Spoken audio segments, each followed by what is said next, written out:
एक ऐसा सवाल जिसने दुनिया के फौजी माहिरीन को भी हैरान कर रखा है। कौन सा सवाल है कि ईरान के पास हज़ारों मिसाइल हैं, जदीद ड्रोन है और बड़ा डिफेंस प्रोग्राम मौजूद है, मगर फिर भी एक चीज़ नुमायां तौर पर कमज़ोर नज़र आती है, वो है ईरान की एयरफोर्स। आखिर ऐसा क्यों है और क्या वाकई ईरान के पास ताकतवर एयरफोर्स नहीं है या इसके पीछे कोई ऐसी स्ट्रैटेजी है जिसे आम लोग समझ ही नहीं पाते। तो आज हम इस दिलचस्प और अहम सवाल का जवाब जानने की कोशिश करेंगे।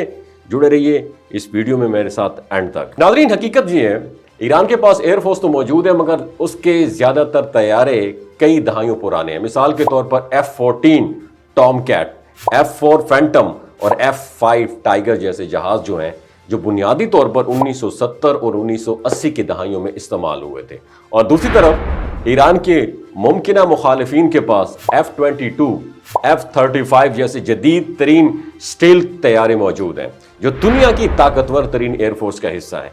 यहाँ याद रखिएगा, एक बुनियादी हकीकत समझना ज़रूरी है। एयरफोर्स आमतौर पर उन ममालिक के लिए मौसर होती है जिनके दुश्मन इलाकाई ताकतें हों, जैसे पाकिस्तान और भारत, और दूसरे दोनों ममालिक एक दूसरे के बराबर की ताकत रखते हैं, इसलिए जदीद जंगी तैयारों का मुकाबला वहां पर मीनिंगफुल है। लेकिन ईरान का मुकाबला जिन कुव्वतों से है वो अमेरिका और इजराइल है, जिनकी एयरफोर्स दुनिया में सबसे ज्यादा जदीद और ताकतवर समझी जाती है। इसलिए ईरान चाहे कितने ही जदीद जहाज खरीद ले, इस मुकाबले में बर्तरी हासिल करना फिर भी इंतहाई मुश्किल होता।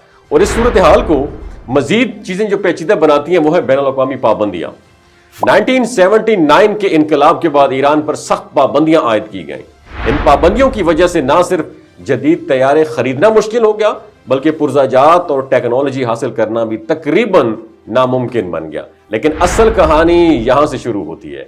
जदीद एयरफोर्स सिर्फ जहाजों का नाम नहीं है, उनके लिए airbase, runway, radar system, hanger और फ्यूल डिपो जैसे बड़े इंफ्रास्ट्रक्चर की भी जरूरत होती है। और ये सब मुकामात मुस्तकिल होते हैं और सैटेलाइट के जरिए आसानी से देखे जा सकते हैं।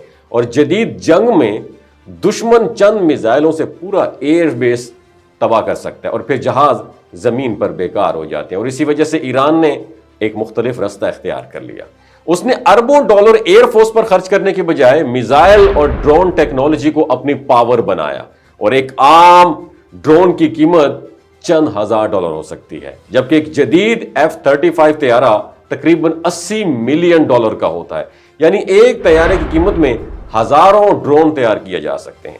और मजीद अहम बात यह है कि मिसाइल और ड्रोन मोबाइल लॉन्चर से भी ज्यादा फायर किए जा सकते हैं, जो आम ट्रकों पर इंस्टॉल होते हैं और मुसलसल जगह बदलते रहते हैं। और इसी वजह से दुश्मन के लिए उन्हें तलाश करना और तबाह करना इंतहाई मुश्किल हो जाता है। यानी बज़ाहिर जो चीज कमजोर नजर आती है वो दरअसल एक सोची समझी स्ट्रैटेजी भी हो सकती है। ईरान ने वो रास्ता अपनाया जिसमें कम खर्च में ज्यादा दिफाई ताकत हासिल की जा सके। और आखिर में सवाल यही रह जाता है, क्या वाकई ईरान की एयरफोर्स कमजोर है या फिर उसने जंग के बदलते अंदाज को देखते हुए एक नया रास्ता इख्तियार किया है? अपनी राय जरूर बताइएगा। क्या मुस्तकबिल की जंगें वाकई ड्रोन और मिसाइल से जीती जाएंगी? अपना ख्याल रखिएगा। अल्लाह हाफिज।